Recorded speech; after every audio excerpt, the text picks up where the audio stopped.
All right, we're rolling, Chris. All right. Well, hello, Craig. How are you, man? I'm doing pretty good. Having a good week? Yeah, so far so good. All right. Welcome, everybody, to another edition of Through a Therapist's Eyes with Chris Gazdick and Craig Graves, inviting you to see the world through the lens of a real mental health and substance abuse therapist. That is me, I guess, right? It's definitely not me. With the goal to create emotional growth through this podcast. Growth? Emotional growth. Being aware it's not delivery of actual therapy. Feedback and discussion on throughatherapist'seyes.com. Craig, this is the human emotional experience. Let's figure this thing out together. How we doing with things, man? I'm kind of interested and excited about this particular show. I think it's cool because I was literally just hanging out at the house, man, and reading my little Gastonia Gazette, little local newspaper. And I saw the first one, and I'm like, okay, well, that's interesting because I'm always looking. And I saw another one. And I saw another one. And I saw another one. And I'm like, I can't not make this a show. There were like 7 or 8 articles that were totally mental health related just in the newspaper. Really? Yeah. What day was this on? Yeah, this was, it'll be dated on the show notes, whatever, July the 28th, man. Saturday. That was my birthday, dude. Sunday. Yeah. Yeah. Yeah. Yeah, happy public belated birthday, man. Yeah, appreciate it. Yeah. Glad to see they were blowing up the mental health stories on my birthday there. I know, right? Yeah. Give us the fun fact for you. What'd you do on your birthday? How'd your birthday it's go, definitely not my time this time. Aha. Yeah, but I was like 4 ahead, man. Definitely not my time this time. Well, I'm cold. So. I'm not. I'm going on. I'm boycotting the fun fact until you give one. Pressure. I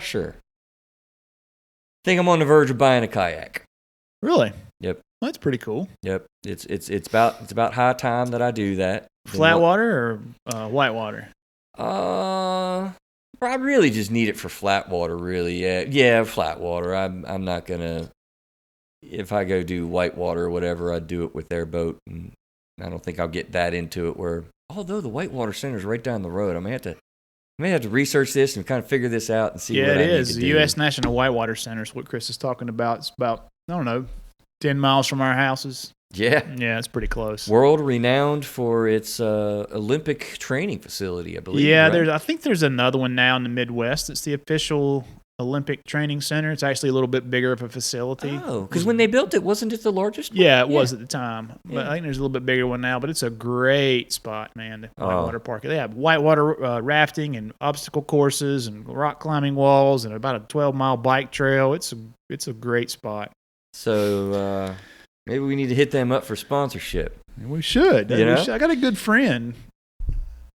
Eddie Blanton's his name. I don't know if Eddie's listening or not, but he's a big whitewater kayaker, man. Oh, really? Yeah, and he's told me that he'd teach me how to do it if I was interested, and I'd love to go do it when I can find time. Well, that's something I think you and I need to kind of get into doing. I had said that a few months ago, and you were like, but he's a whitewater kayaker. He's in the... Hey, I could jump. It'd be fun, man. I can jump with that. I've done it before. I've rafted several times, but never. I was a younger man, and it's dangerous. Never been in a you do kayak. have to be careful. You have to take that seriously. Oh yeah. Yeah, it is dangerous. But listen to this, man. We've got service dogs. We're going to cover again. We're going to cover Cub Scouts and self-esteem. We're going to cover sexual allegations with the church, the opioid epidemic, issues with sleep. I mean, some of it's review from the shows that we had, but it's interesting in the articles that I saw from the paper. Sounds like a lot of review there. Yeah, I mean, I thought a show for all those topics you just named off. I think, don't we? I think so. To a T, you might be right. And so, but they're all current events. I was kind of stunned by that. So, let me get back to that as we talk about sponsorship, man. I did want to get out to our audience and again thank our audience because we're seeing download numbers increasing. We're seeing countries being added. It's really still pretty cool. I think what did I tell you? The most newest one was, Craig, was it Bolivia or Pakistan? I think Pakistan. Pakistan's listening. I did think you did say Bolivia. Yeah, and I don't know if Argentina was a new one or a one from the old numbers from several months ago, but nevertheless, man, it's growing. We're really appreciated about it. We appreciate new listeners. We keep on getting new listeners on the first episode, and that's kind of fun and exciting because I really believe in what we're doing. I really do. And I appreciate the fact of some of the feedback that we've gotten, that people really getting helped out there, and some of the conversations we've had. I mean, in dramatic ways. I mean, someone coming out of a rehab facility, and people, with family members benefiting from it. And personal friend told me it was right in the middle of a time when they were making a big decision with our decision-making episode. It was perfect timing for them. It's just really cool. So I'm really excited about what we're building and what we're growing. I want to point out the donation button. We haven't really talked about that much. We don't want to go crazy with advertising. Maybe we will in the future, I guess. I don't know, but it would be cool if we never had to do that, honestly. I would like to think that. So the donation button, though, is on the website. I think people got to kind of traverse there and do that purposely, very safe and secure through a PayPal account. It would help. It would help. We're still looking maybe for the camera.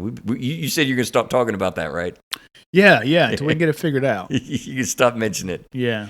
Yeah, we would like to do some cool things like that, do some stuff on location. We've talked about a couple of things like that, but we need some help and some support.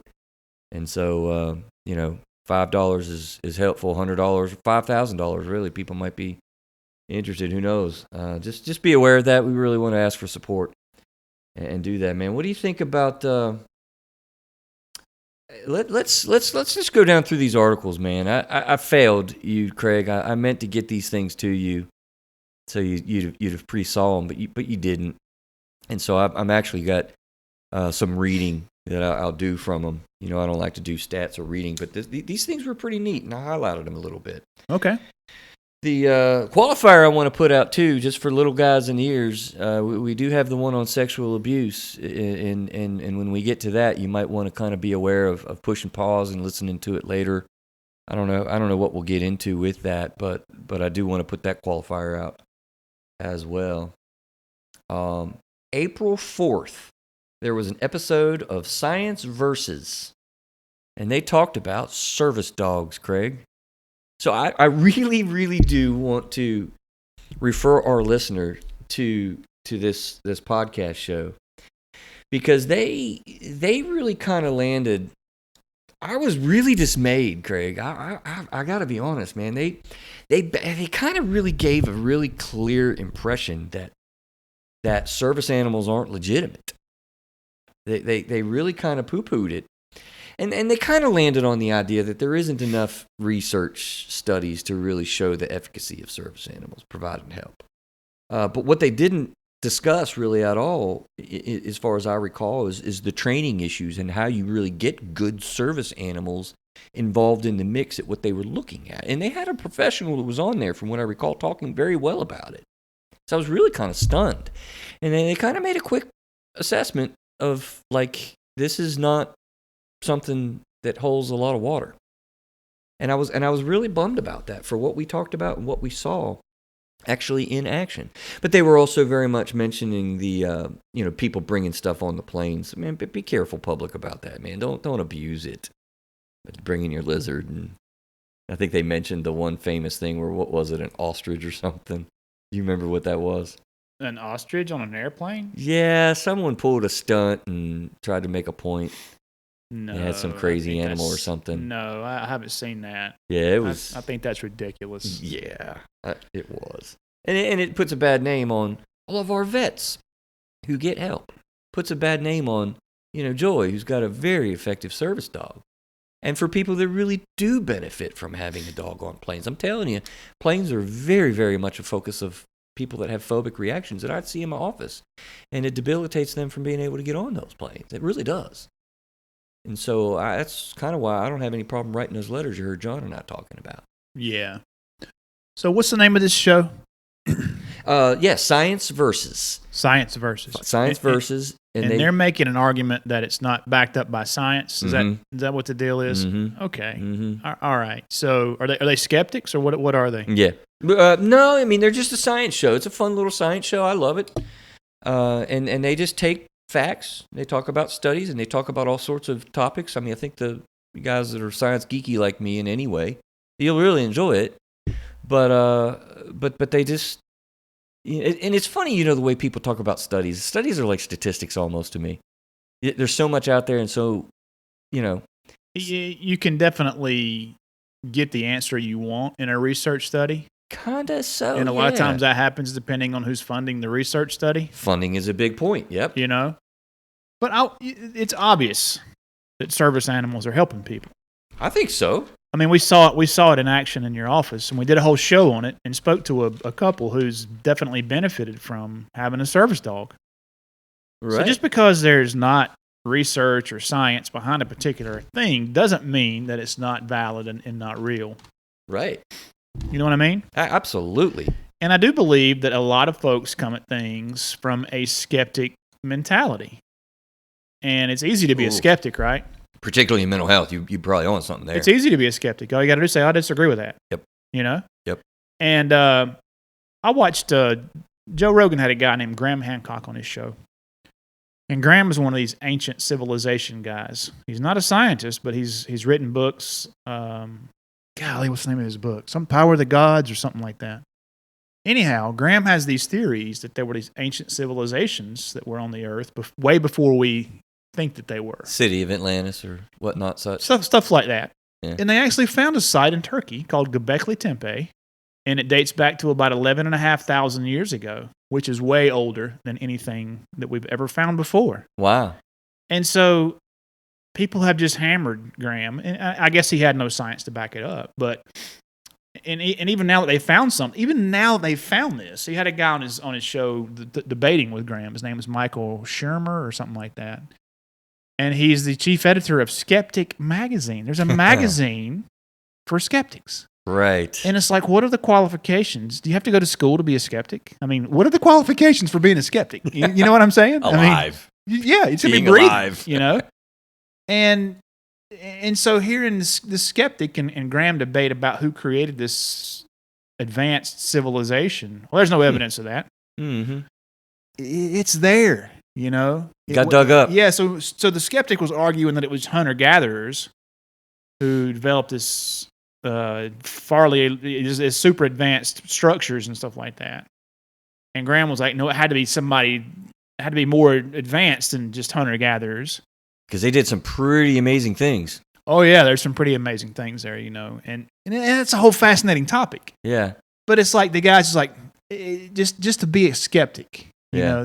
Some people like to say no. Yeah. Some people like to say, call BS and just like to hear themselves talk. I think you're definitely onto something. And I would say part of the purpose of the show is to blow up stigmas, myths, and stereotypes about mental health, right? Well, mental health, man. I mean, there are still people today, all told, Craig, that just say, my whole field is a farce. Like my whole industry. That's kind of how I feel about it, but I wasn't going to say anything. Oh, man, now you done hurt me. Now you hurt me, man. I'm just kidding. I'm obviously kidding. Seriously, I'm kidding about that. So, I don't think you'd be on the show if you were. But there's definitely things going on that we don't understand, and science can't really say this is what's going on. I mean, you take the placebo effect, right? Some people, you give people sugar pills, and they start getting better. And it's because they think they're getting better in their mind, And so how do we study the placebo effect? I mean, it's what's going on in there. You can say, placebo effect's a bunch of BS. Well, people are getting better. They're getting better. Why? We don't know because we can't research that. I mean, there's no tools that allow us to get inside of the consciousness or the brain or whatever to see what's going on there. But people are getting better from taking sugar pills because they think they're taking something that's going to help them. And that causes real impact on their blood pressure, on their depression, on their whatever. Yeah, that's interesting. Yeah, I've talked about this before, I think at least once, but I've got a friend who is a holistic practitioner. Yeah. And people go to him and they get well. They get better, right? And so where's your science on that? Where's your measurement? He's had people tell him, it's just a placebo effect. You're not really giving them anything that's helping them. And he's like, well, they're getting better. So who cares if it's placebo or not? They're getting at the end of the day, people are getting better. So who cares? We study things. We've got science. I believe in science. I'm glad that our field is founded actually in science. We did a show on imposter syndrome. Was that the one that just released or whatnot? Yeah, that's the one that released this week. Yeah, interestingly enough, I think I told you, there's not much science with that. Our diagnostic stuff has science, and I feel grounded and good about that. But yeah, science doesn't really explain, a lot of things. I mean, there's a lot of experiences that people have that are very powerful in a healing way and in a destructive way, I might add. We can also be our own worst enemy, such as with something that's made up like a syndrome that people talk about. So, yeah, I really appreciate your thoughts there. Hey, listen, I want to apologize to the audience today. A lot of this particular show is going to be current events, and you're going to hear kind of a lot of ruffling with papers, I think, because I got articles in front of me and stuff, and limited space with these big articles. So you may hear some paper rustling, and I apologize for that. But listen to this, man. Library hosts tail wagging tutors. I thought this was really cool. This is an article that identified therapy dogs in libraries, Craig. These people brought their so kids sat down with a good book and read to a relaxed audience with fluffy tails on Saturday. It was the fourth time this month that the Gaston County Public Library's main branch in Gastonia has hosted the Tail Wagging Tutors program, where kids get the opportunity to read books to therapy dogs. Its purpose is to help kids hone their reading skills to overcome any feelings of intimidation by reading aloud to somebody, right? I think that is so cool. And look at these pictures, man. Because you haven't seen these. See how these dogs are sitting there? They're so attentive. This little kid is just beaming. Oh yeah. And he's gonna start. Look at these guys up here. They're just having so much fun, and they're captivated by the dogs being around. Yeah. And they're reading.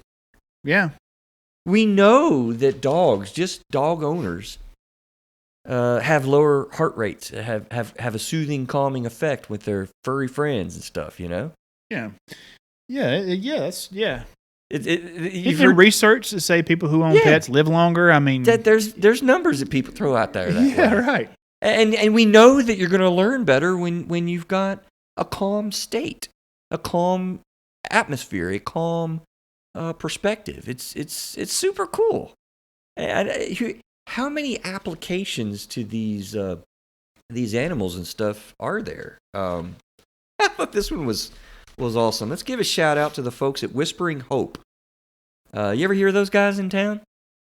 I haven't heard of Whispering Hope. Yeah, Whispering Hope. It's I don't know a whole lot about it, but they do a lot of stuff with horses, and just I guess therapy experiences through their outdoor farm and ranch setting, and they have groups come up and do things. But listen to this, man. I don't know how I feel about this one. Whispering Hope offering cow cuddling sessions. You want to cuddle up with a cow, Craig? Cow cuddling sessions. I think that's probably the last thing I want to cuddle. You don't want to cuddle up with a cow? No. It was that crazy thing that hipsters were doing in California, she said, but I'm big into animal therapy. Both of her dogs are registered therapy dogs, and she brings small animals from the farm to nursing homes. There's another application, right? Nursing homes. They go in and give companionship and company and soothing in a soothing space. It's cool. The farm also offers some animal therapy, so offering cow cuddling fit in line with programs they already had established. So I really don't know. And actually, I'm bummed because this article evidently goes further on a different page, and I guess I didn't cut it out. I didn't notice it. But I kind of am interested to know what they do with cows. Yeah, it would be interesting to find that out, huh? Now, to go back on what you were saying, let me ask you this. So somebody listening to this, they're going to say, oh my gosh, they just turned it off. Cows are therapy animals. Skeptic. Why the heck would you do that? You think somebody has already turned off? From listening to the show? Yeah. Cows? Really? Could be. I'm out of here. Yeah, could be. Let me tell you something. Think about this. Similar to horses. Okay? Horses are used in like rehab facilities. You know much about horses? What do you know about horses? How they interact with people? I don't know anything. You know any horse people? Topic. Not really, no. They're really cool. There is a lot to horses. I learned so much in my field talking to different people. Let me tell you something. Horses and the relationship they get with people is amazing. There's so much involved. They're very, very smart animals. The factors with trust, I can talk on. I know that rehab facilities have used horses because you go up and you want to try to help a horse with a horseshoe or whatever. You can't just walk up there and grab the leg and pull it up. You're liable to get hurt. You've really got to go and look at the horse in the eyes and see some things and touch them. Generally, they know the touch. They can feel the touch. And get a feeling for you, and then if you reach down and kind of tap the right way or reach down to the foot, they will just pick their foot up and allow you to help them with their hooves and whatnot. That's a relationship factor in the moment. You're rough with them or they sense something's off, they're not going to relate to you well, and you can really use that in a group therapy session. Isn't that kind of cool? Yeah. I learned this recently from a horse person. Hey, you know who you are out there. And they taught me. She taught me when you're training a horse, man. Rough horses that are untrained, they do need to know that you're in control of the situation. They will be they're looking away and they're in their own world, and you're trying to interact with them and they're blowing you off, making sounds and all this kind of stuff when you're training horses.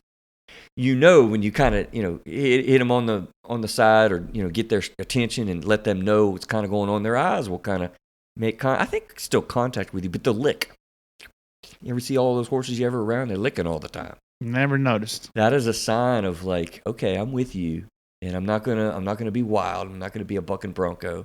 I'm just licking my lips and I'm chilling out. There's a lot to horses, and I can't talk much more intelligently than that. But horses and cows as therapy animals. What do you think? Possible? I guess anything's possible. What can you think of that might apply with other avenues with service animals? Libraries, kids reading, nursing homes, schools. What would schools do with therapy animals? Maybe the special ed, programs. Yeah, maybe not general ed, but special ed with kids that are not making connection with people and connect with the dog. Sure. Yeah. Airplanes, houses, housing apartments, malls. People have phobias being in public crowded spaces. Places, yeah. I mean, it's amazing. I feel like dadgummit, people go listen to Science Versus, and I actually intended. If I had more time, man, I would like to do 5-10 hours less of therapy, so I had time to call people and do things, And I would love to get up with those guys, man, get them on the show and kind of converse, and see how we can kind of coordinate those episodes. It'd be interesting to do that. So where are we going next? A rough one. Okay. Let's go to an easy one. Quick and easy one. Scouts take home life lessons from self-esteem event. This is one of the ones I wish you would have saw, man. What do you think kids learn from self-defense? Probably self-esteem, confidence. Hopefully they learn to calm themselves, and I guess that goes along with self-esteem and confidence. Respect, I would say. Yeah. It's good stuff. It is, and a good martial arts program would use violence as a last resort. And I'll tell you, kids that are autistic or kids that are ADD, kids that really struggle with team sports because of the dynamics of their issues, martial arts, fantastically cool thing to get involved in. Swimming as well, but those individual sports. And I would imagine martial arts would be right up their alley. Physical exertion, So scouts take home life lessons from self-esteem. Girl Scouts from Service Unit 125 spent the day learning about nutrition, relationships, and positive attitude at a recent self-esteem event. One speaker went over healthy eating and nutrition, as well as portion sizes and what to eat to stay healthy. A speaker from the women's shelter talked to the girls about healthy relationships and signs to look for if relationship is in trouble. Another guest speaker, Justin Holland, encouraged the scouts to stay positive even when things change outside of their control. This guy Holland lost his eyesight during his third year of college and now speaks about the challenges in his life and his journey into independence. Spoke to the girls about their attitudes and realizing that others may be in worse situations than they are. The girls were able to take home information to get them through everyday activities in life as they get older. You done much with the Scouts? I have not. You've not? No, I was not a scout when I was a young kid. And I think my son did 2 years of Scouts, like first grade and second grade, maybe. Kindergarten and first grade. Yeah, we did. Sure. We did all of the Cub Scouts. My kids just didn't get into the Boy Scouts program quite so much. Yeah, Cub Scouts is what my son was in for a little bit. Yeah, a couple years. I was a leader and did all of that with the Scouts. That's my fun fact today. How about that? I was a Scout master. Yeah, you were a Scout master, huh? Well, I wasn't a master. I didn't. They wanted me to go up there and do the whole. I was like, man, I cannot commit that much time to be the whole pack leader. But couple different what do you call them? It's just the Scouts now, though, right? Well, no, there's you got the pack, and then you got the no, but I mean it's no longer Boy Scouts. Yeah, it's no longer Boy Scouts. There's different layers. Den, I'm trying to think of Den. I was a den leader 2 times. So I got to say it right. Yeah. Wasn't the big guy. I was the den leader, but did a lot with the Scouts, and I love that program because they do a lot of this stuff. You know, I mean, look at these pictures. You know, you got the martial art thing that going on there, and you got, I mean, just good human connection. And my musings on these articles, I wrote down thoughts. Something to take from this is, kids benefit from uninterrupted adult time and energy with all the lessons in the Scouts. I'm definitely a promoter of their program, but think about that. Uninterrupted adult time and energy. Our kids need invested time in programs and things like this. And you get a lot of that in the Scouts.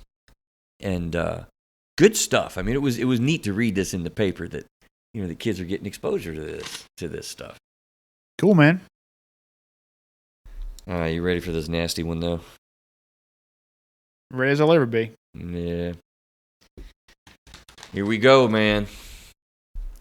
Newer allegations against former Belmont Abbey VP. It's this sexual abuse stuff. Just keeps on coming up, man. Keeps on coming up. Have you seen this in your own travels from time to time? Do you take notice of? I mean, I've seen the news, obviously, about this stuff that's going on. Keeps on coming up, over and over again, and it's not just in the church, but think about. I want to ask you to think about while I go through this real quick. The He Too movement. Remember I mentioned that? Ago? Yeah. Put that around in your brain as I go through this. Let's see what you think about the He Too stuff. So an accuser is coming forward with a new allegation of sexual misconduct at Belmont Abbey College. Monsignor Marcio West was the chancellor of the diocese in Charlotte until he was resigned in March after allegations that made unwanted advances towards a student at Belmont Abbey in the 1980s. Second man said it happened to him on campus too. This is something I have been living with for over 40 years, said the accuser, who did not want to reveal his identity. This guy was the vice president for student affairs, the dean of students, and I was seeing him for a disciplinary matter. He said I was in his office, and he kissed me inappropriately. So just hold on right there in that,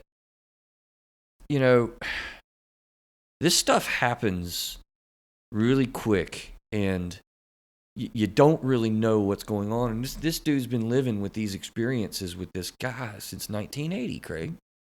Who are you going to tell that this priest, kissed me that way? And I would extend that to, actually Boy Scouts leaders have been in the news recently with some litigation that's out there. But, teachers, people that you have trusting relationships. Man, this happens in such a terrible way because there's a power thing that goes on there. And therapists, for that matter, I mean, boundaries get crossed. It isn't just the public needs to understand the church that goes through this, but many relationships where you gain and should have really healthy, trusting relationships, you've got to be aware of teaching emotional safety lessons and physical safety lessons to your kids, because you just never know. We did that. I don't know if you've ever thought about that. You ever hear what I mean about emotional safety lessons? That's a good unplanned notion for this show. No, what is that? Emotional and physical safety lessons. I mean, we just kind of really talked really openly and early with our kids, about sexual touching and. Oh yeah, we've had conversations like that with. Yeah. I've had conversations. My ex-wife and I've had conversations like that with our kids. Yeah. Starting early. Yeah, absolutely, man. 5, 6, 7 years old, man. Don't be afraid to do that. There are a lot of people out there that are afraid to talk about these taboo topics. Yeah, no, I get that. Right? Your kid's 6 years old, and they need to be talking about that. You know why? Because little 6-year-olds are molested, and if they haven't been talked about at all, oh my gosh, I'm going to bounce between these two articles because this is the next article on the same page. Sheriff, teen sexually abused 6-year-old. A 19-year-old man is accused of kidnapping and abusing a 6-year-old girl physically and sexually over a 4-day period. William Michael Fiorito of Warlick Road, took the child in May and kept her for sexual servitude and terrorized, according to the Cleveland County court records. He allegedly took the girl in the wooded area near his home, where he sexually and physically assaulted her. This individual committed a crime that is the lowest of the low committed against an innocent child, Cleveland County Sheriff Alan Normani said. I mean, that's 6 years old, man. I don't understand that. I mean, I really don't. I know. I just don't get that. Sexuality, particularly in older teenagers and stuff, man, they kind of don't know. They don't really know their body yet and what they're doing and how that's operating. But they're a full-blown adult in size. Yeah. Yeah. And so I'm not trying to depress everyone out there, but I wanted to make the point. 6 years old is not too young to have a sexual conversation with your kid.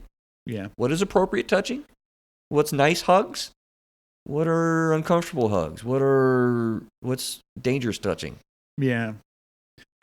Going back to the church thing, why do you think that sexual abuse is so prevalent in the Catholic Church, man? Are sexual predators becoming priests, or is the commitment to stay away from sex turning these guys into these predators? I mean, what's happening there, man? Yeah, I think part of the horror of it is we don't know, right? The veil of secrecy that has been there and what people are so upset about limits us from even knowing what has been going on because, let's say very clearly, there are many amazing priests out there in all denominations, in Presbyterian, in Jewish rabbis, and whatever denomination you want to talk about, Catholic priests are awesome people. But we don't know how far it goes, man, because they haven't dealt with it when they did know. Yeah, but there seems to be there's also bad people who are Baptists and rabbis, and I'm sure Muslim clerics, or I'm sure there are bad people who are those things too. But this is a big issue in the Catholic Church. I mean, you don't hear about, there's not as many scandals in the Baptist Church, for example, or the Methodist Church with this kind of issue. It's in the Catholics. It's a Catholic thing. My supposition is that it's because of the secrecy. The all-out direct policy that has been created. Well, but my point is there is no secrecy in these other organizations, right? And we're not hearing about all this sexual abuse. But even though there is secrecy in the Catholic Church, we're hearing about all this abuse there, man, over years of time, and the church actually protecting the priests who were committing these crimes, right? Which is just abominable. I mean, what I'm saying is, it seems to be a Catholic issue. We could really Catholics get into. Are really the only ones that I know that have declared this vow of celibacy. Yeah, that's where I was going. Yeah, I mean, and that's where the public is probably sitting there listening. Do you have to have a conversation about the real mental health effect of celibacy? And I mean, I'm not qualified to talk about it religiously for sure. And I know there are doctrine and religious scholars that would throw down on that issue and make a lot of sense, But mental health wise, man, I mean, that's one of the things you could definitely look at, Craig. Celibacy requirements could arguably be a big part of that picture. I don't know. I've thought the same thing. I don't know either. I thought maybe you had some expertise on that topic, but I don't know either. And I mean, if you read the New Testament, Peter had a wife. Paul didn't, but he said if you want to get married, get married. And so it's not really a New Testament requirement that priests are celibate. And if I'm not mistaken, I have to look this up. If I'm not mistaken, at one time priests did marry. And in the Catholic Church? Yeah. No, I don't if think I'm not that's mistaken. Correct. And the what I've heard, and I don't want to piss any Catholics off who are listening to this, is that the church didn't want the Catholic priest to have heirs. And so they said, hey, you can't get married anymore. And so now when a Catholic priest dies, all of his assets and stuff go to the Catholic Church. I'm not sure if that's true. We could perhaps Google that, but that's what I've heard. Yeah, that's interesting. I mean,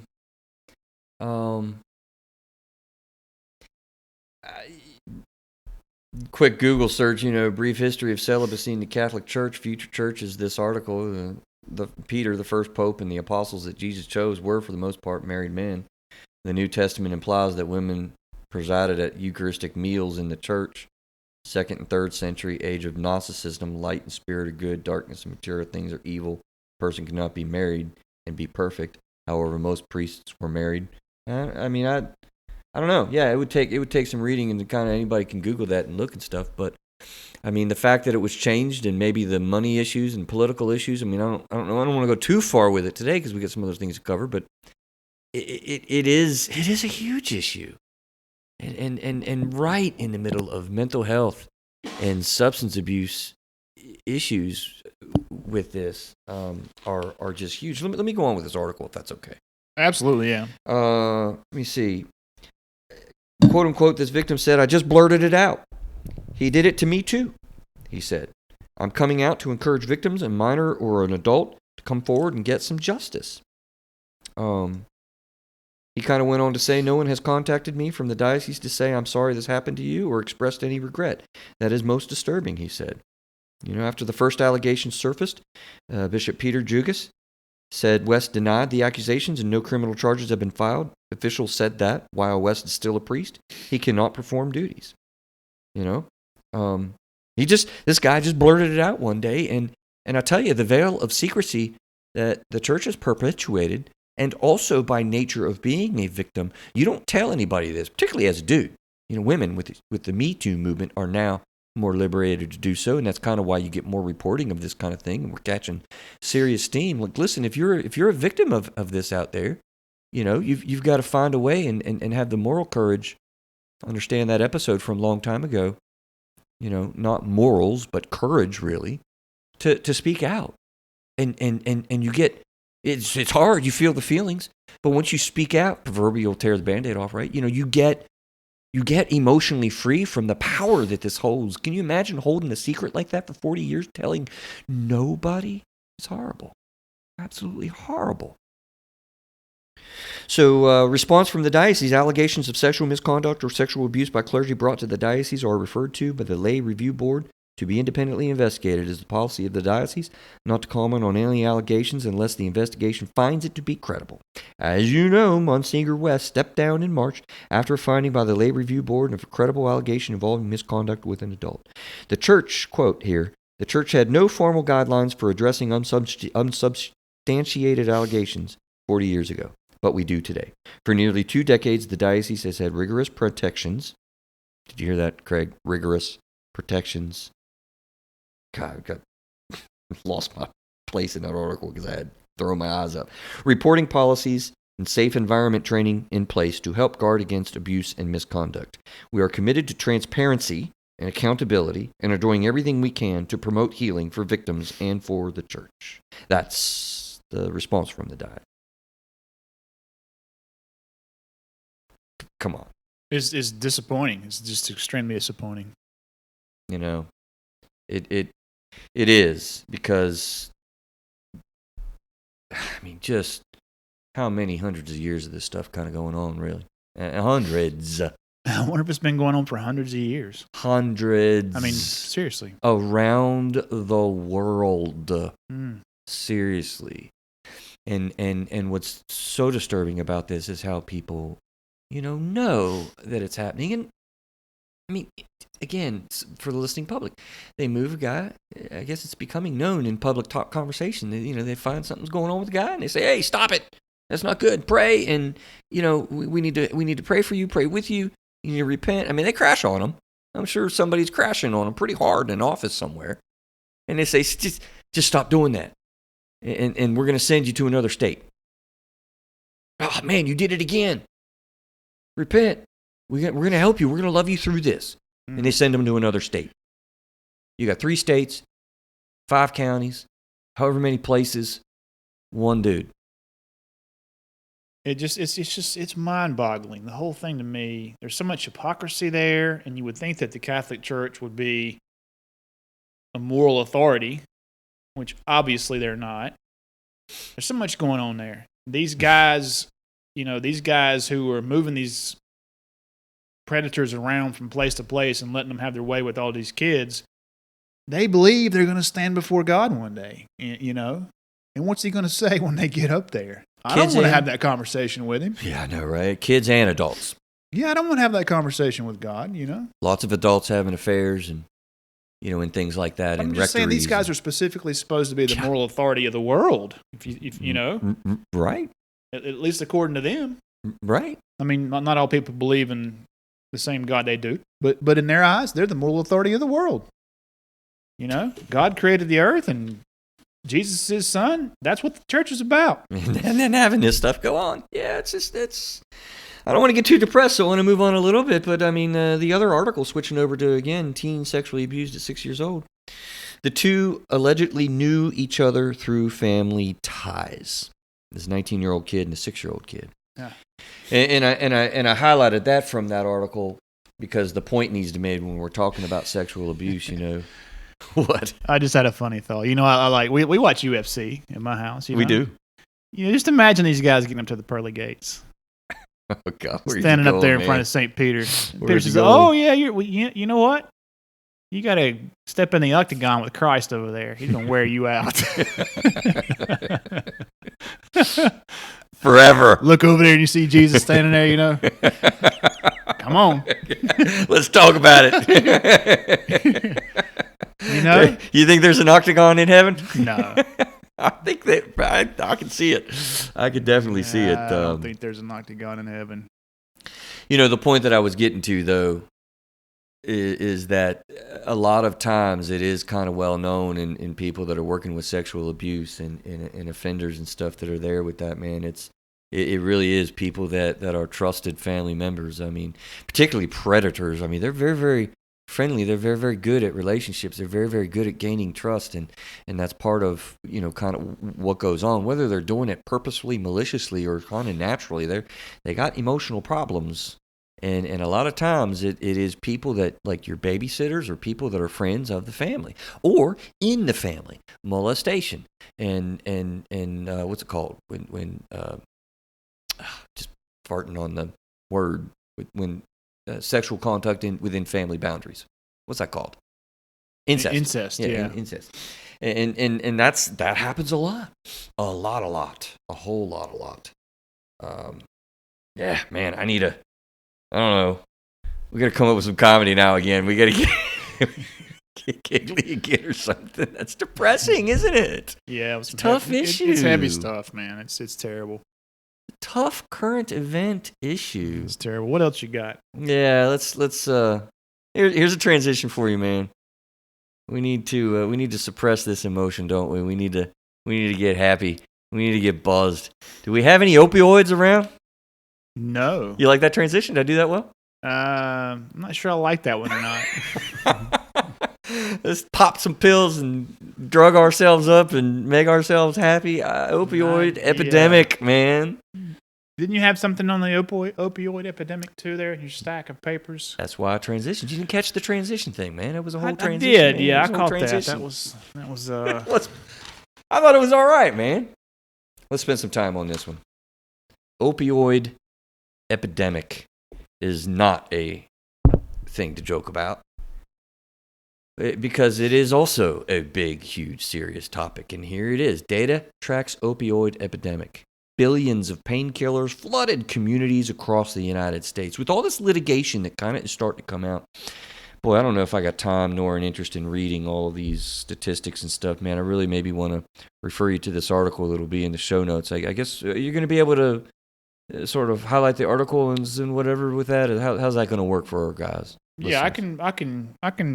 If you leave these here, I'll pull it off.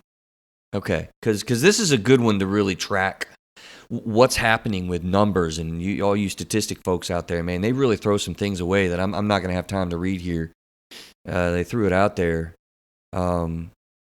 And it just kind of blew me away, man. For the first time ever, the public can now see details of who manufactured pain pills and which pharmacies stocked them, revealing exactly what drug companies knew as they flooded communities with opioids that fueled a national epidemic. After a year-long court battle, the Washington Post and HD Media, which owns the Charleston Gazette-Mail, recently won public access to key Drug Enforcement Administration database.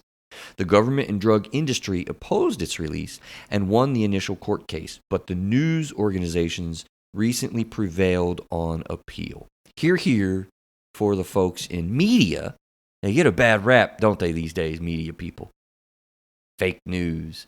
Well, people in the media have gone after the information that has been kept from the public and has now been won through litigation where we can know exactly who is supplying all this stuff, you know? Yeah. You got a drug dealer, you want to know his name, where he lives, and what's going on. It was Trump, man.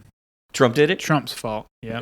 Hey. He caused the opioid epidemic. Hey, well, you know, I'm not going there. I just wanted to give a little pump for the media, man. They did a solid here. Can we admit that they did a solid? It's just funny that they seem to blame Trump for all of our woes, whether he had anything to do with it or not. But I don't want to get into too much of a political discussion on the show. Yeah, it might be dangerous, right? Do you remember when we did the opioid epidemic, and I actually quoted Dr. Phil. I'm not going to do it justice now, but of all people, Dr. Phil made some statements about just how addictive these things really are. Oh, such yeah. that if you take 10 pills, your chances are done. this. Yeah. And that's not so bad, but terrible. But if you get a second prescription, just a second prescription, yes, exponentially you start going off the rail. Yeah. There's no coming back, apparently. Once you get to a certain point, right? I mean, isn't that what Dr. Phil kind of argued? Right. How many people, Google this, find this out. How many people in Gaston County are there? Okay. Because here in Gaston County, 9.3 million pain pills were sent to pharmacies and physicians in 2006. That's 1 year, dude. Say that again? 1 year. How many pills? 9.3 million pills were sent to pharmacies and physicians in 2006. Another 4.4 million. In Gaston County? In Gaston County. Okay, so in Gaston County in 2017, the population was 220,182. Are you kidding me? And so you're saying that they sent 9 million pills? Wow. Can that be true? That's what this says right here on the census. This is data from the Census Bureau. So in 2017, the Census Bureau says there were 220,182. And honestly, there's been a lot of growth in our county since 2006. It's got to be a lighter number. Yeah. Needless to say, it's not 9.3 million pills. 9.3 million pills for 220,000 people. Is that possible? Seriously? You caught me without show prep on this. I didn't. Well, you just threw out that pill number, and I just threw out the population number. It sounds like it might be true. Do your calculator as I go. What else do I want to try to read from this? I mean, in Gaston County, medications and drug overdose deaths rose from 40 in 2006 to 70 people in 2012. That's 41 pills for every person in the county. Is that what it is? Yeah. Well, that's believable, man. 41 pills, but not everybody. Not everybody has opioids. opioids, but let me tell you something. People that are using opioids are using a lot of pills. How many people in the county could have opioid prescriptions in a single year? Well, think about it, man.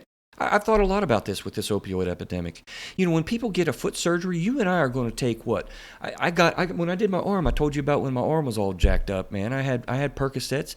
I didn't use that full script. I'm not gonna use all that. I used maybe 5 pills of it, for the first few days. I'm gonna suffer, man. I'm not using any pills. Yeah, I will use them. Seriously. Yeah, I will use them, and I feel okay about that because it is pain, and they do work effectively, because when you're crying in pain, I mean, you got pain, but not 41 pills, man. Yeah. I've had exactly 0 this year, 0 last year, and 0 the year before. You know why? I ain't had no surgeries or broken arms. I haven't had any opioid prescriptions either. 41 per person is what you said. I had a double hernia operation in 2017. And I didn't take any pain meds. I may have gotten a prescription for opioids. I don't know, but I didn't get any pain meds filled, and I just suffered through the pain. Oh, I didn't get back to it. Geez, we'll do a schizophrenic back and forth thing. Shouldn't use the term schizophrenic lightly, but we just talked about that recently. The He Too movement. Did you spin that around in your brain at all? No. Okay, well. We're not going to go back to it then now. We'll cover, I guess, we'll definitely cover sexual abuse again, but He Too movement real quick is just my term that I've put out there from my brain that says, Me Too is fantastic, but He Too kind of gets men to be able to identify with this issue because it affects men very, very much so. How much of a place does litigation have a voice in this problem? I guess we don't have a whole lot of time for discussion because we always talk too much, I guess, Craig. We could talk all day, man. I love it. So we're not going to be able to talk about this a whole lot, but think about it for maybe a brief minute. Drug companies and pharmacies, how much of a place does litigation really have in this thing? And I think a lot. I'm not a litigious kind of person. I don't, like create litigation and go to the courts and do all this kind of whatever. But, man, people are not going to fix this problem on their own. Because you know what? They're making cash. They're getting paid. Yeah. Yeah. It's almost as despicable as the sex scandal in the church, man, because these people who are pushing these drugs for money know that people are getting addicted. Yes. That people are dying. Yes. That people's families are wrecked and their homes are wrecked and they're losing their jobs, man. And you know what? They're probably going to be in that cage too one of these days.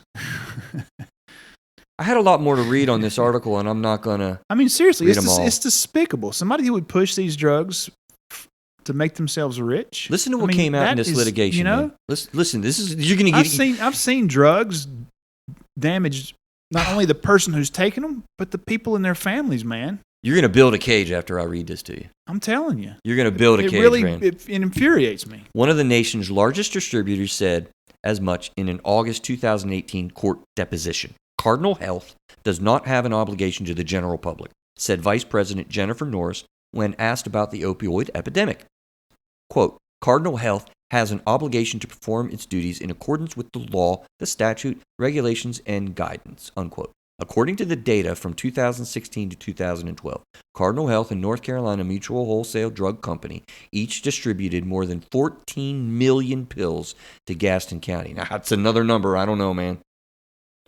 An email exchange about a decade before the deposition illustrates the sales at any cost attitude prevalent throughout the documents newly unsealed by the court.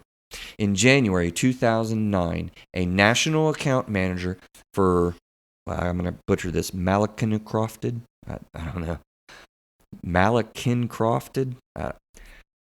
In January 2009, a national account manager for these guys told a vice president of Key Source Medical that he had just shipped the company 1,200 bottles of 30 milligrams oxycodone tablets. Again, this is 2009, Craig. That particular dosage is widely preferred by illicit users and drug traffickers. Keep 'em coming! Exclamation point, said Steve Conbrain of Key Source. Quote, flying out of there, it's like people are addicted to these things or something. Oh, wait. Yeah, no people kidding. are, ... unquote. Victor, is that an email or something? This is an email that came out in the court documents and stuff, man. God, I told you, you're going to build this cage, I'm telling you. I would love to be the judge in this case. I'm going to read it again. Keep 'em coming! Exclamation point, said Steve whatever. Key Source. Flying out of there like people were addicted to these things or something. Oh, wait. People are, unquote. Victor Borelli from Malincroft, whatever, replied, just like Doritos. Keep eating. We'll make more. Oh, my gosh, man. Golly, man. Can you believe that? I literally just ripped this paper kind of unintentionally. But, like, it's unbelievable. Now, what are these people charged with? This is a court case? It's kind of reading the article, man. It was just some stuff that's come out of the litigation and court hearings that gave the media access to the documents of probably profit and loss statements from companies that produce and sell and pharmacies and stuff. Wow. Yeah. Wow. Yeah. I know, right? Yeah. It is about money, guys. It is about cash. It isn't about passion and healing. In a lot of corners is the sad, dark, scary, stark reality, man. Wow. So yeah, it's just unreal. I do believe litigation has a point in this. You know, I've always said that I think that hospitals for profit and pharmaceuticals for profit is one of the worst things that could ever happen. Insurance companies. Because then you end up with things like this. Yeah. You know? Greed, baby, greed. And so I'm not in favor of I'm a capitalist and I like to think in terms of capitalism, but man, when it comes to medicine and people's health, you make money off sick people, dude. And when it's a for-profit business, a for-profit industry, you don't want people to be well. You want people to be hooked on opioids and be sick and stuff like that. Things like chiropractic services and therapy services, alternative medicines, yes, I guess as well. Occupational therapists out there, physical therapists out there. These are all services that are bottom dwellers in the healthcare industry. Yeah. Shall I dare say. Yeah. And that sucks. That sucks because there's a lot of healing that goes into a lot of that. Yeah. That's plug for all those PTOT, LCSW. The healthcare system, it's hard to disagree that it is broken in our country, and it needs to be fixed, man. You got people who can't afford healthcare who are dying. You know, people who can't afford drugs that are doing them good that are dying. And how can you just let people die and be sick because they can't afford it? It's just, crazy. Yeah. Disturbing. It is, man. Anger provoking. It really is. When you hear stuff like that, it's like, man, I'd like to put my hands around that guy's throat and squeeze, you know? Told you you're going to build a cage, man. Grief, man. It's not so. So I tried to transition us out of the sexual current events piece. Let me try to transition us out of the opioid epidemics piece, man, and make us in a better mood. You ready for this? Yeah. Video games, man. Video games are awesome self-care. I will play StarCraft 2 and be disappeared from the world's stress and chaos of all this. That's not my thing, man. I know. I've never been a gamer, dude. You never have gotten into really, it. No. Just back in the day, I used to get like my $20 allowance. Yeah. And, my dad would take us to the arcade. Yeah, arcades. We would play arcade games. Absolutely. But I never really got into the home game systems. And, my favorite restaurant down the street recently got bought out by somebody. And they put they kind of created a little game room in the back. So now when me and my daughter go down there and have dinner, she wants to go play games. So the other night we ended up back there playing old school Galaga. Oh, remember that? Yes, absolutely. I love that one, man. Galaga, man. Yeah, I love that one. That's a classic, brother. That is. Kids still play that now. They'll get into these classic games a little bit and they'll pull Galaga up. Yeah, my oldest son had a system. I can't remember what he had, but it had it was still cartridge based. And it had like Pac-Man and Miss Pac-Man and Donkey Kong and Galaga and all the old school arcade games. I mean, it was cool, man. Speaking of which, I have got to see this virtual reality game that you have, and I have not played it. I've thought about that privately. I haven't said that to you too many times, but dude, I got to see that. Yeah, I'm not sure we'll have time tonight, but we'll let you do that. I've got to do that. It's an Oculus VR. Got to do that. Yeah, it's pretty tripping. So here's the current event article. New video game takes on themes of mental health. Look at that. All right, dude. Is that not the coolest article? Yeah, tell me more. Right? It's exciting and I think important when video games take on serious subjects in thoughtful and insightful ways. I teach my students that games can be one of the most powerful mediums in the arts for conveying emotional power. In fact, games are so good at provoking strong emotions that it's easy to make a game that thrills or excites enough to satisfy the player without bothering to think too hard or dig deep. This is a game called Sea of Solitude. Sea of Solitude. Sea of Solitude. Right? The new game from the small indie studio Zhoming Games and published by industry giant Electronic Games digs deep. It explores serious issues around mental wellness, depression, anxiety, and fear. Is that not cool? Yeah. You take on the role of Kay as she navigates through a flooded city populated with monstrous manifestations of her fears and insecurities, and the psyches of her loved ones. The metaphors aren't the least bit subtle, but it's not trying to be. The whole game is like a dream, like manifestation of Kay's thoughts and feelings. So I just thought that was really cool. Interesting. Those looking for a sort of similar experience might try Hellblade: Senua's Sacrifice. It's $29.99, rated M. Free as a part of Xbox Game Pass, which has somewhat better gameplay and looks great, but doesn't have the surrealist flair that I think sets Sea of Solitude apart visually. I recommend both games, but only for those ready for some very heavy themes and emotions. Rated M is heavy stuff, man. That's M for mature. Well, what's the name of the game? Sea of Solitude, but the other one is something with hell in it. Hellblade. Yes. Senua's Sacrifice. Yeah, I'd say that's like mature. Sounds that way, doesn't it? Yeah. Video games get a bad rap, but they are pretty cool. Last article. This was all in one reading. Remember, Craig? All in one paper. One paper. All of these topics. Wow. How cool is that? Can I give a random redirect here in the middle of the show? It occurred to me when you mentioned the game. My brother's buddy has a game in his basement. They play pinball, and it's the coolest thing. And he got a pinball machine in his basement? That would be pretty neat. Absolutely. A game that they played as a kid. He went and got the pinball. Oh, that's cool. Game. And it was cool. But what it made me think of is August the 8th. Happy brother. My God, I'm getting tired. Happy birthday, brother. Is today his birthday? Today is my brother's birthday, and I would suggest calling him because the show's not coming out for a couple of weeks. I will make note of that. But a cool thing to be able to say happy birthday to him in this platform. I don't know if he'll hear it, if he'll listen it. I'll point it out to him. We'll see. Is he a listener? Not so much. Yeah, not so much. People, not so much. I don't think I want him to listen, man. He'd sit there and crack up and make fun of everything I say. I don't need that, but maybe I'll point him to this particular episode. That's funny, man. I don't think any of my family listens either, so What is up with that?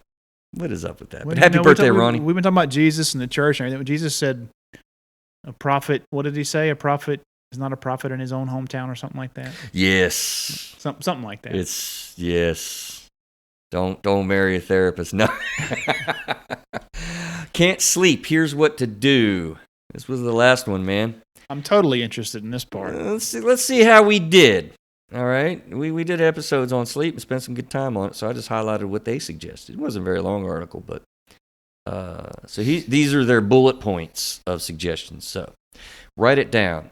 A to-do list, whether necessary for work or personal life, when written down, wreaks less havoc on the mind, plus anxiety can be heightened by simply Trying to remember all that needs to be accomplished, writing items on a piece of paper, or making a list on a smartphone alleviates some mental pressure. Second, focus on something positive or inspirational that could be taken care of the next day or in the future. Write that down as well. 3, pray, meditate, count blessings, reminisce.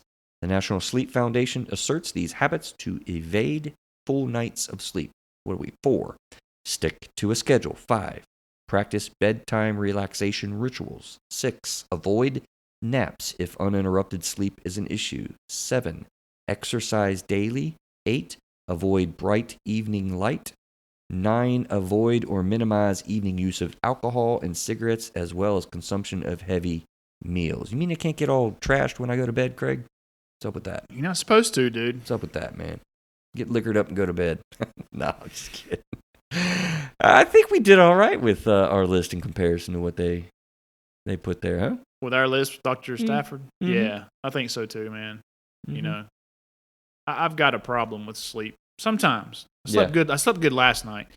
But what I've done is I'm doing just about everything you said there.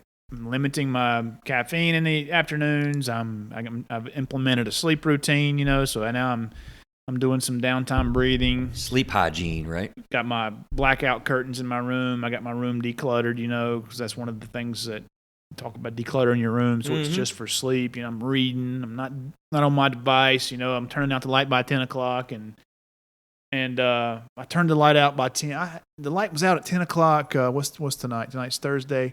On Tuesday night, I dozed off, woke up.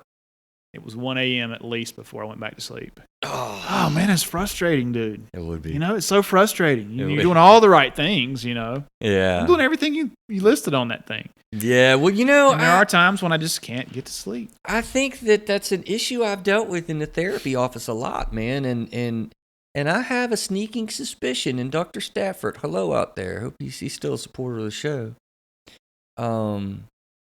There's some biological stuff there that I don't think we quite fully get, man, when it relates to the hormones and the chemical structures that kind of go into that. And I just don't think that we've ever been able to put our finger right on the pulse of that. Yeah. I mean, I think that's biological is what I'm saying. And it really wasn't, you know, I really wasn't my mind. I really wasn't thinking about what maybe I was to a certain extent. But, you know, I would get almost to sleep and then my arm would start itching, you know, so I'd roll over. And I'd get almost asleep, and then something else would happen, and I'd get, you know, and I just could not get my. And last night was good. I got to sleep good last night. Slept good last night. But I have these nights, maybe once a week, where that happens. Oh, really? Once a week? Can't get to sleep. Yeah. Oh, that would suck. Yeah, once a week or so. Yeah, that's a lot. And then Monday and Wednesday, I have jujitsu until 9, and physical activity, strenuous physical activity. Can affect your sleep if it's too close to your sleep. Yes, we know that. So there are times when I'll go work out and then can't get to sleep at night. Yeah, I think you know? He talked about that during those episodes. Yeah. And I think Greenfield said it the other day that you should have no strenuous activity 2 to 3 hours before bed or something like that. Oh, that long? Yeah. Oh, wow. That's a long time. Yeah, so it can definitely, physical activity can definitely hinder your sleep. I thought like an hour or whatever. See, I am a hard sleeper.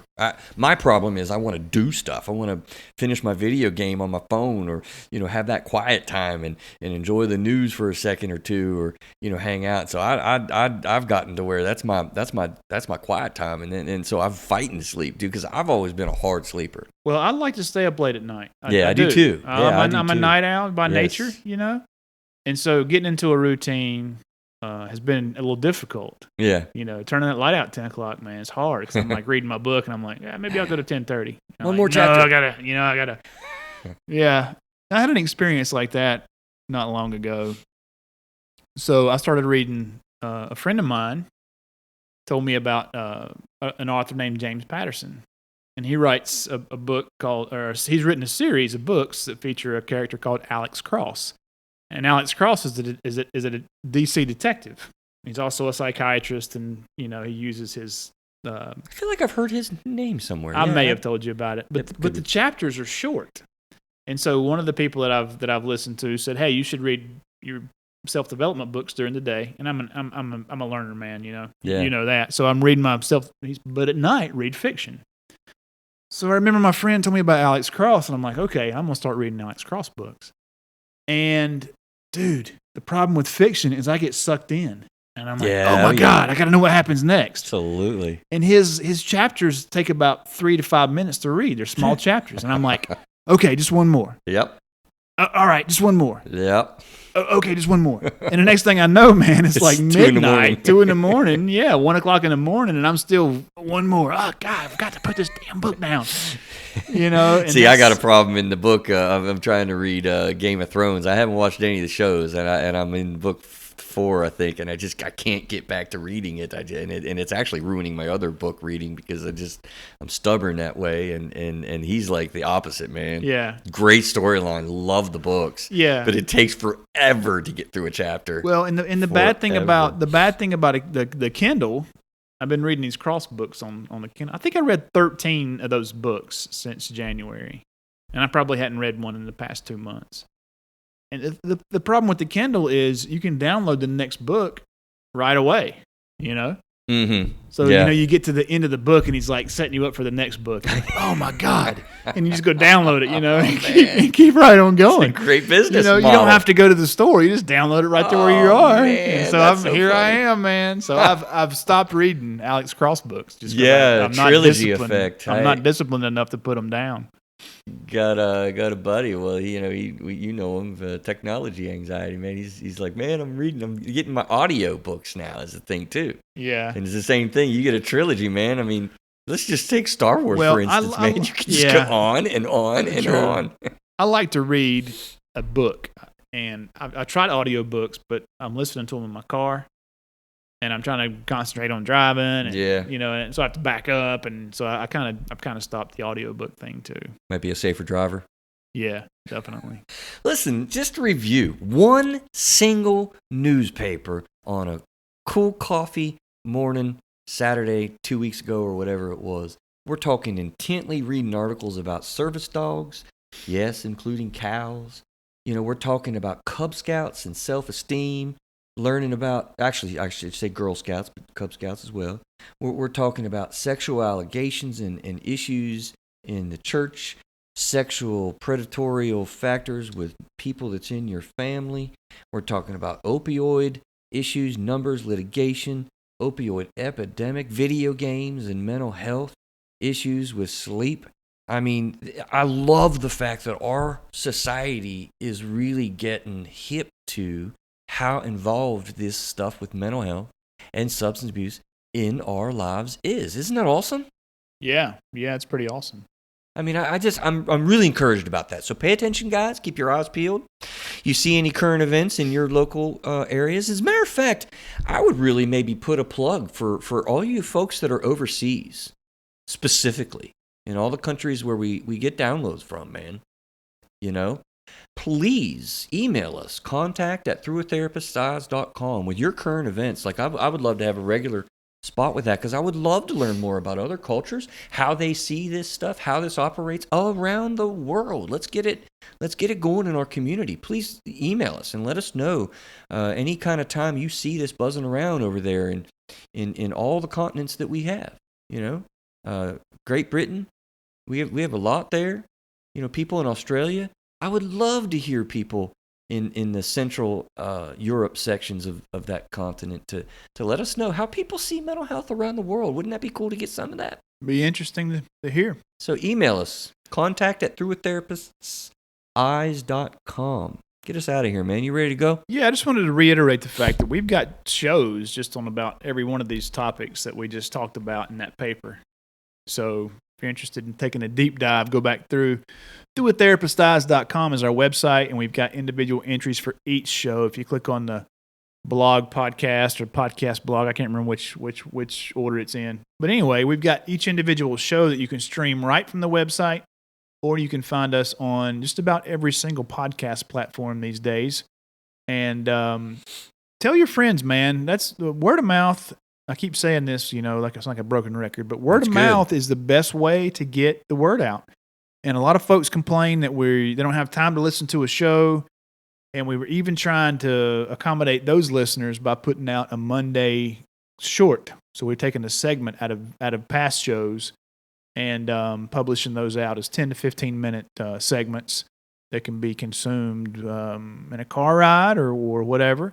But they're really short episodes that Chris and I feel like would give you some real benefit. And Craig, let me just point out, like the last one that we did, I think was the one that I previewed, or I think the last one that we did, right? Which one was it? Do you remember? The one we just released is what to do if you think somebody's violent. Right. So we just had El Paso stuff. Oh man, I'm glad I thought of that, man. Yeah. We can't have a current event show, my goodness, and not talk about El Paso, for goodness sakes. I mean, the mass shootings, to all the family and friends and people affected by that. Man, we're with you. We've got to come together as a country on these things, and maybe as a world, really.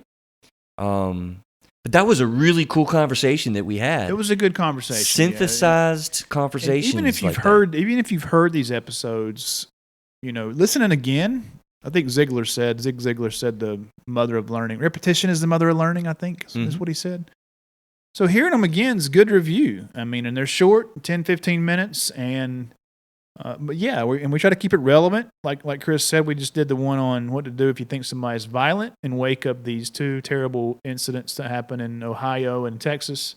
So be sure to check those out and tell your friends, man. Your Genesis, by the way. Well done, brother. What's that? That was you. What's your that? idea. Oh, okay. Yeah. I have a good idea every now and then. You can also find links to our Instagram and our Facebook on there, on our website, doittherapistguys.com. We have an email list you can sign up for. We've also got a YouTube channel now. We're publishing just the audio version of the podcast, so you can check it out on YouTube if you wish. And am I leaving anything out? I covered everything. Man. We're going to go, you ready to hear where we go next, maybe? Yeah, let's hear. I think we're going to maybe hopefully get organized enough. I got some stuff that I got to do with this, but kind of 1-2 punch, if you will, a little bit. Again, I'd like to have more time to set to these things. And so anxiety and depression in somebody's experience where they had an effect of nutrition that was dynamic. And they have been expressed willingness to share their experience with that, man. I mean, changed a nutrition fact with the keto diet and massively influenced the experience with anxiety and depression. Courageous. This is a personal story, right? It's a personal experience of that. And I don't know how the show will go because I don't know much about keto. I might ask you to be kind of prepared with some of that because I'll ask a lot of questions, man, in nutrition in tow. But then following that up possibly with some more guests with exercise and the studied effects of exercise on mental health. So we got some cool things coming up. Cool. That should be a couple interesting topics. I'm sure you're going to enjoy them because I know you like that sort of stuff. I do. Being healthy and everything. Yeah, it'll be good. You're my hero when it comes to that, man. Yeah, I hear you. Although I'm doing the bullet. That's another fun fact, huh? I got the bullet going, man. Right. Yeah. Yes. Yeah, so we have our mastermind call on Tuesday, and Chris said he had to go blend up his breakfast. And I was like, dang, I've never heard anybody who blends up a hearty biscuit and hash browns.